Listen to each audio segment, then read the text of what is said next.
खरं तर अमित शहा हे केंद्रीय गृहमंत्री आहेत आणि केंद्रीय गृहमंत्री आहेत आणि भाजपचे प्रमुख नेते आहेत आणि धनंजय मुंडे हे महायुतीमधले जे कामदार आहेत वैयक्तिक कामासाठी ते त्यांना भेटले असतील, परंतु याच्यामध्ये सुप्रिया सुळेंना आग लागण्याचं कारण आम्हाला कळलं नाही.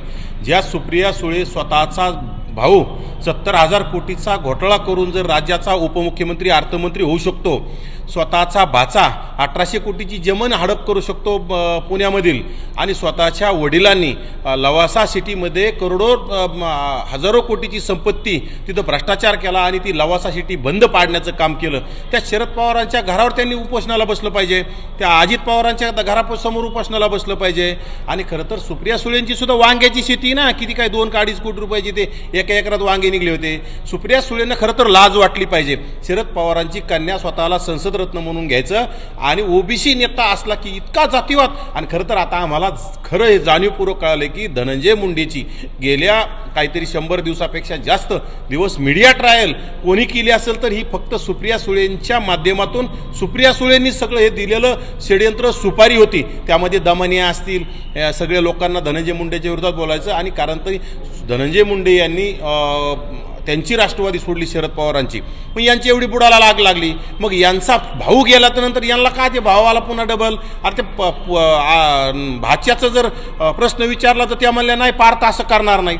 म्हणजे तुमच्या घरात तुम्ही काही करायचं आणि ओबीसी नेत्यांनी जर पक्ष सोडला, तुम्हाला एवढी आग लागायला नाही पाहिजे ना. तुमच्या भावाने पक्ष फोडला, तुमचा भाऊ सत्तेसाठी हापापलेला दुसऱ्या पक्षात दुसऱ्यासोबत गेला आणि तुमचं त्याचं खापर दुसऱ्यावर फोडणं हे योग्य नाही. तुम्हाला भुजबळ चालत नाही, तुम्हाला मुंडे चालत नाहीत, तुम्हाला मलिक चालत नाही, अनेक नेते तुम्हाला ओबीसी असतील, एससी असतील, एसटी असतील यांच्यापासून. आणि फक्त म्हणायचं शरद पवार वारंवार म्हणतात आम्ही पुरोगामी विचाराचे, हे ढेकळं पुरोगामी विचाराचे नाहीत. ही अतिशय जातीवादी आणि महाराष्ट्राला लागलेला पवार कुटुंबीय म्हणजे कलंक आहे.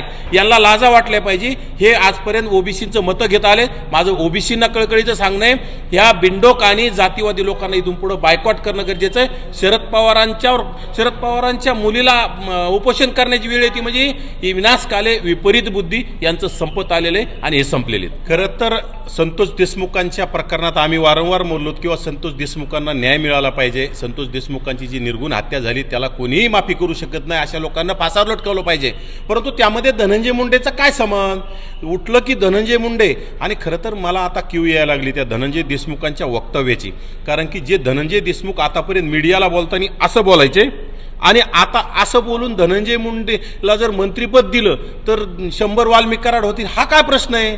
अरे तुम्ही राजकारण करायला लागले का? तुमच्या भावाला तुम्हाला न्याय द्यायचा आहे का तुम्हाला राजकारणात प्रवेश करायचा? हा प्रश्न आता लोकांच्या मनात यायला आहे. खरं तर ह्या धनंजय देशमुखाला त्यांचे भाऊ गेले बिचारे, त्यांच्या भावा जीवानिशी गेले, त्यांच्यावर अन्याय झाला, अत्याचार झाला, निर्गुण त्यांची हत्या झाली आणि धनंजय देशमुखची मजा चालली.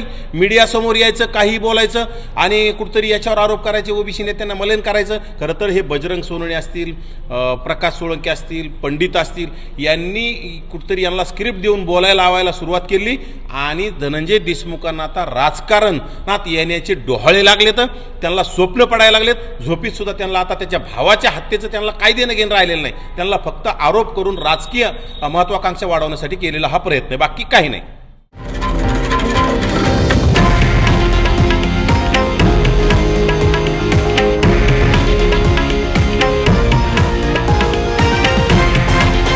हे आहे देशातील नंबर 1 न्यूज नेटवर्क आणि आपण पाहत आहात TV9 मराठी, एकमेव.